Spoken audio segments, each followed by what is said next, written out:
Justru yang dikatakan oleh Alkitab adalah Yesus itu 100% manusia dan juga 100% Tuhan. Nah, ini kan kalian tidak bisa terima kan, soalnya nggak mungkin ada manusia bisa menjadi Tuhan. Nah, kalau misalnya itu yang kalian kehendaki, ya kalian harus buktikan kenapa Yesus nggak boleh jadi Tuhan. Gampang. Ya memang nggak bakalan dipercaya, Mas Agus. Kalau nggak ada di dalam Alkitabnya Yesus itu 100% Tuhan, 100% manusia. Di mana itu ayatnya, Mas Agus? Justru itu Pak Bagus, di dalam Alkitab itu juga mencatat Yesus itu punya rasa lapar, haus, juga marah, dan juga ketakutan, dan juga masgyul, dan sedih. Nah, itu semua itu dilakukan oleh sisi manusianya. Ya, apa yang ditulis itu yang saya katakan lah. Kalau kamu tidak percaya, sudah, saya nggak maksa. Loh, ya justru saya tuh nanya sama Mas Agus gitu loh. Jadi di mana gitu ayatnya gitu yang menerangkan bahwa Yesus itu adalah 100% manusia, 100% Tuhan gitu loh. Kata Mas Agus katanya tadi Yesus itu 100% manusia, 100% Tuhan. Nah, itu di mana gitu loh? Terdapat ayatnya itu ada di mana gitu loh. Ya, mungkin Mas Agus bisa kasih tahu saya gitu loh. Saya kan pengen tahu juga gitu loh, Mas Agus. Begini Pak Bagus ya, di mana sisi Yesus sebagai manusia? Oke, ketika dia selesai puasa, ya berkata, aku haus, yaitu satu, dan juga ketika ia berasa lapar melihat pohon ara dan tidak ada buah, dia mengutuk pohon ara karena situ ditulis marahnya kalau manusia itu tidak berubah. Juga ketika melihat Lazarus mati, masgyul hatinya dan sedih. Keempat, ketika di Taman Getsemani ia berasa sedih, ingin mati rasanya. Nah, itu semuanya sisi-sisi manusianya Yesus sudah dicatat oleh Alkitab. Nah, berarti kalau gitu enggak ada ya. Kalau ayatnya Yesus itu 100% manusia, 100% Tuhan itu ya enggak ada gitu. Berarti itu hanya istilahnya ada spekulasi Anda gitu ya. Hanya menurut Mas Agus doang berarti. Karena nggak terdapat gitu di dalam ayatnya. Ketika saya tanyakan sama Mas Agus kok nggak bisa gitu loh nunjukin ayatnya di mana bahwa Yesus itu adalah 100% manusia, 100% Tuhan gitu loh. Ya. Jadi gimana saya bisa paham gitu loh bahwa Yesus itu 100% manusia, 100% Tuhan. Sementara Yesus sendiri kan berkata bahwa aku tidak dapat berbuat apa-apa dari diriku sendiri di dalam Yohanes 5 ayat 30. Lalu bagaimana gitu loh mau dikatakan 100% Tuhan, 100% manusia? Lalu dia itu kan nggak bisa berbuat apa-apa gitu loh. Itu buktinya berarti dia bukan Tuhan dong, Mas Agus. Memang itu tidak ditulis secara letterlock 100% manusia dan juga 100% Tuhan, tidak. Tapi ini yang harus kita mengerti bahwa Yesus itu emang secara jasmani adalah manusia 100%, dan juga segala yang ia lakukan itu 100% adalah kuasa Tuhan yang di dalam dirinya. Oh, berarti tidak ada gitu ya. Lalu jika memang Yesus begini Mas Agus ya, ketika Yesus dikatakan 100% manusia, 100% Tuhan, ketika di dalam Lukas 10 ayat 21 Yesus berkata, aku bersyukur kepadamu Bapa katanya, Tuhan langit dan bumi gitu loh. Nah ini gimana gitu loh, pada Tuhan yang mana lagi gitu loh. Kan 100% Tuhannya itu udah ada di Yesus gitu loh. Dan juga 100% manusianya gitu. Lalu ketika Yesus mengatakan di dalam Lukas 10 ayat 21, aku bersyukur kepadamu Bapa Tuhan langit dan bumi. Nah ini kepada Tuhan yang mana lagi gitu loh. Kan dia sudah 100% Tuhan, 100% manusia gitu loh Mas Agus. Nah mungkin bisa dijelaskan sama Mas Agus gimana ini? Begini Pak Bagus, ya terima kasih, itu pertanyaan yang bagus, saya hargai. Nah, di Lukas 10 itu Yesus berkata dan menghadap ke langit, aku bersyukur padamu Bapa, rahasia ini dinyatakan pada orang kecil. Orang kecil, ingat, orang kecil itu adalah manusia yang lemah. Dan juga judul topiknya ini adalah ajakan juru selamat. Nah, lucu kan ya, istilahnya kok manusia berjanji bisa selamatkan manusia. Nah, di sini kan juga tertulis dengan jelas, ya bukan tidak tertulis secara letterlock, tapi secara tersirat bahwa Yesus itu manusia, tapi dia juga Tuhan. Kenapa juga doanya seperti itu ya Bapak, aku bersyukur karena dia itu harus membuktikan bahwa dia itu selama di manusia itu masih menjadi selama di bumi ini masih menjadi manusia, dan dia menyatakan kuasa Bapa itu ada dalam diri murid-muridnya, ya, sehingga mereka harus percaya bahwa Tuhan itu berkenan kepada mereka yang umatnya.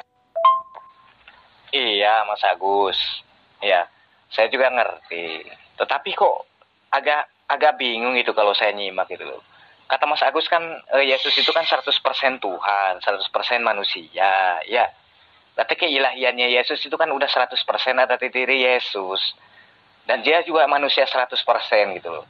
Nah, lalu ketika saya tanyakan sama Mas Agus, kenapa kok Tuhan, 100% Tuhan Yesus ini kok berdoa lagi gitu loh. Bahkan mengucap syukur gitu loh. Lalu kepada siapa gitu loh. Mengucap syukur pada siapa gitu loh. Yesus mengatakan aku bersyukur kepadamu Bapa. Nah itu kan. Padahal kan sudah 100% Tuhan dia itu. Lalu kepada siapa gitu loh. Dia ngucapin syukur itu. Untuk siapa gitu. Ya. Nah itu yang bikin saya bingung gitu loh. Katanya kan Yesus itu udah 100% Tuhan. Yesus juga udah 100% manusia. Lalu kenapa gitu loh masih bersyukur kepada apa-apa gitu loh. Kan dia juga gitu loh Mas Agus. Ini gimana gini? Ya.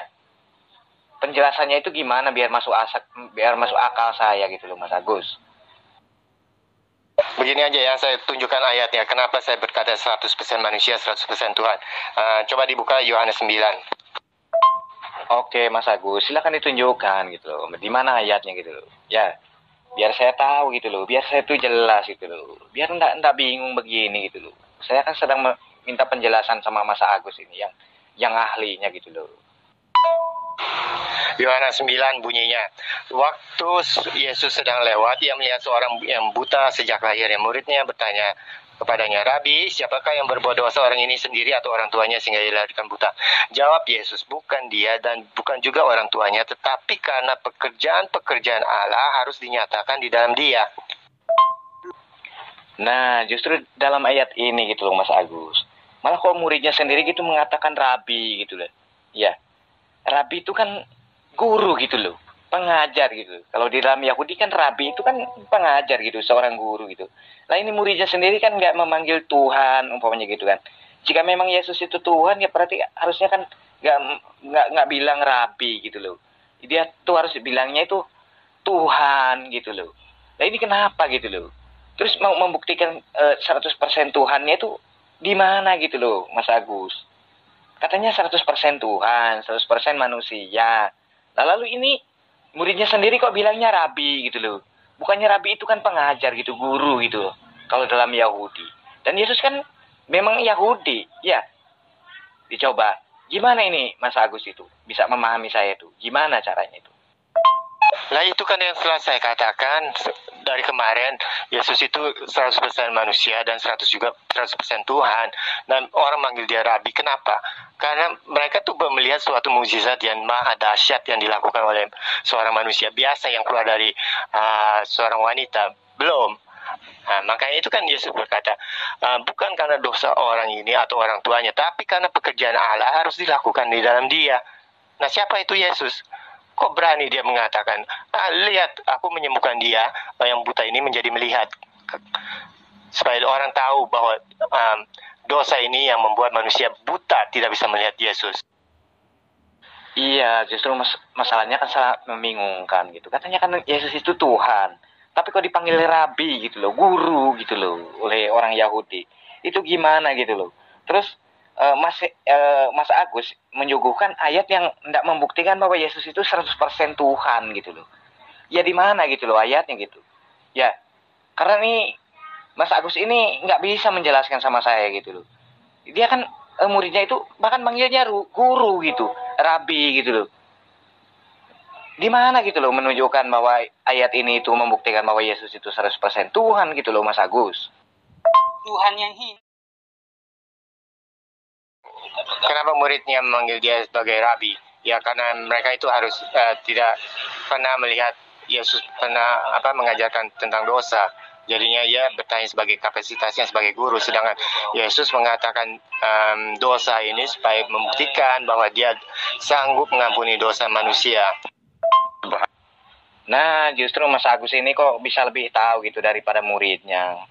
Murid-murid Yesus sendiri kan mengatakan bahwa Yesus itu adalah rabi gitu loh. Dipanggilnya itu guru, bukan Tuhan gitu loh. Lalu kenapa Mas Agus yang bukan istilahnya yang hidup barengan sama Yesus, bahkan jauh sekali gitu kan jaraknya, bisa mengatakan bahwa Yesus itu Tuhan. Sementara murid sendiri mengatakan bahwa Yesus itu adalah rabi gitu loh. Guru gitu loh. Nah itu kenapa gitu Mas Agus? Kok Mas Agus bisa melebihi gitu loh, melebihi murid-murid Yesus gitu? Kenapa gitu loh? Begini Pak Bagus, coba tadi kan saya udah bacakan yang Yohanes 9. Nah ini ya, saya baca ulang ya, Yohanes 9 ayat 2. Murid-muridnya bertanya kepadanya, Rabi, siapakah yang berbuat dosa? Apa orang ini sendiri atau orang tuanya sehingga ia dilahirkan buta? Nah, bisa paham kan? Buta itu karena dosa. Buta itu yang membuatkan Anda tidak bisa melihat Yesus itu Tuhan. Buta itulah yang dikatakan dalam kitab Yohanes pertama. Barang siapa menerima anak, percaya kepada anak, maka murka Allah dihalaukan daripadanya. Barang siapa tidak percaya kepada anak, murka Allah akan ditimpakan ke atasnya.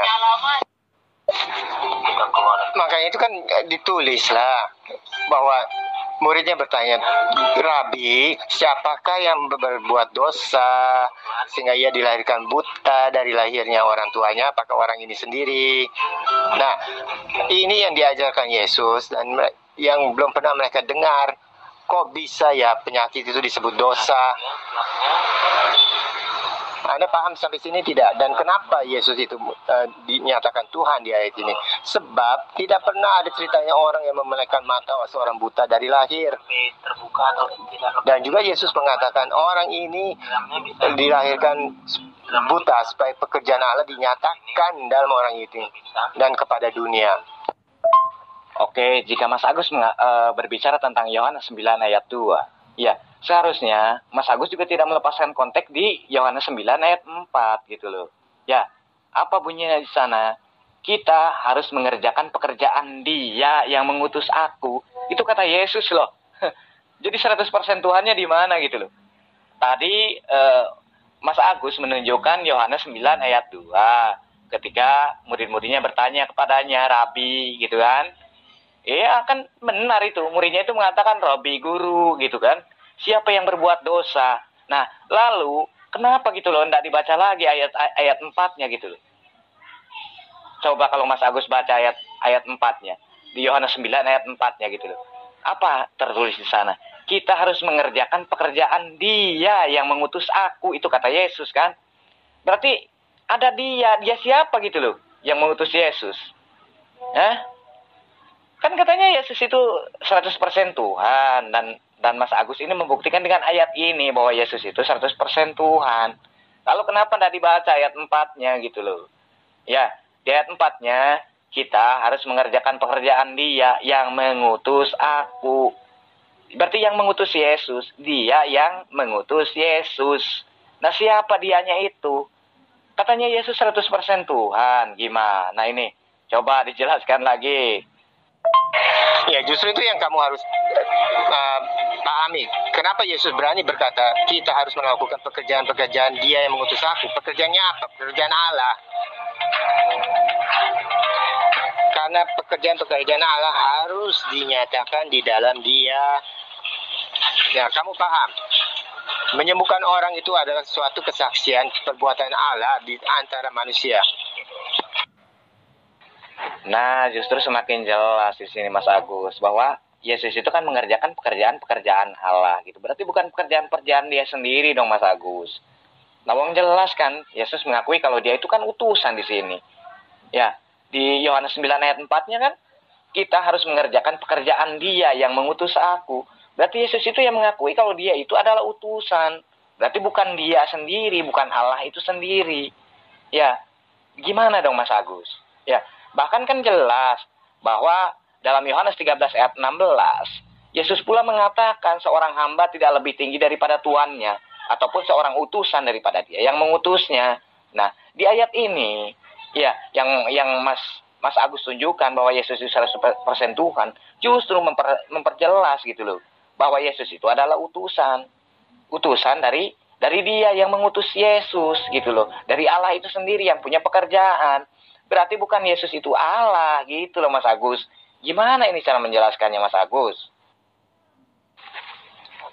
Mas Agus, loh kok Mas Agus ini kok malah kabur gitu loh. Ya, apa sudah mentok gitu? Nggak bisa buktikan kalau Yesus itu 100% Tuhan, 100% manusia. Malah Mas Agus ini malah salah gitu loh. Ketika ngasih ayat kepada saya, membuktikan bahwa Yesus 100% Tuhan, 100% manusia. Ternyata kok malah memperjelas gitu bahwa Yesus itu adalah utusan. Nah, benar nggak Mas Agus? Bahwa Yesus itu kan di dalam Yohanes 9 ayat 4 bahkan jelas. Ya, bahwa kita harus mengerjakan pekerjaan dia yang mengutus aku, kata Yesus. Berarti dia itu ya bukan Yesus itu sendiri. Dan Yesus berarti punya yang mengutus gitu loh. Siapa yang mengutus dia gitu loh. Ya, makanya Mas Agus ini menjadi bingung ketika menunjukkan ayat-ayat 100% Tuhan, 100% manusia. Ternyata malah menunjukkan ayat yang memperjelas bahwa Yesus itu adalah utusan. Gitu loh. Makanya Yesus pun mengatakan di dalam Yohanes 13:16 bahwa seorang hamba tidaklah lebih tinggi daripada tuannya, ataupun seorang utusan daripada dia yang mengutusnya. Nah, jadi Yesus itu rendah, lebih rendah daripada yang mengutusnya, gitu loh. Berarti Yesus itu bukan 100% Tuhan, 100% manusia. Bahkan, jika Mas Agus membaca di dalam Ibrani 13 ayat 8, Paulus pun sendiri mengatakan, apa kata Paulus? Yesus Kristus tetap sama, baik kemarin sampai selama-lamanya. Tahu Yesus Kristus tetap sama, baik kemarin maupun hari ini dan sampai selama-lamanya. Jadi Yesus itu manusia dan selamanya tetap manusia gitu loh. Nggak ada istilahnya Yesus hari ini jadi manusia lalu kemudian jadi Tuhan. Itu nggak ada. Bahkan Mas Agus sendiri itu membantah kata-kata Paulus. Gitu loh Mas Agus. Makanya Mas Agus kesulitan ketika diminta membuktikan bahwa mana buktinya bahwa Yesus itu 100% Tuhan, 100% manusia. Ternyata kan tidak ada, omong kosong. Ya Mas Agus ya. Lucu saya itu Mas Agus.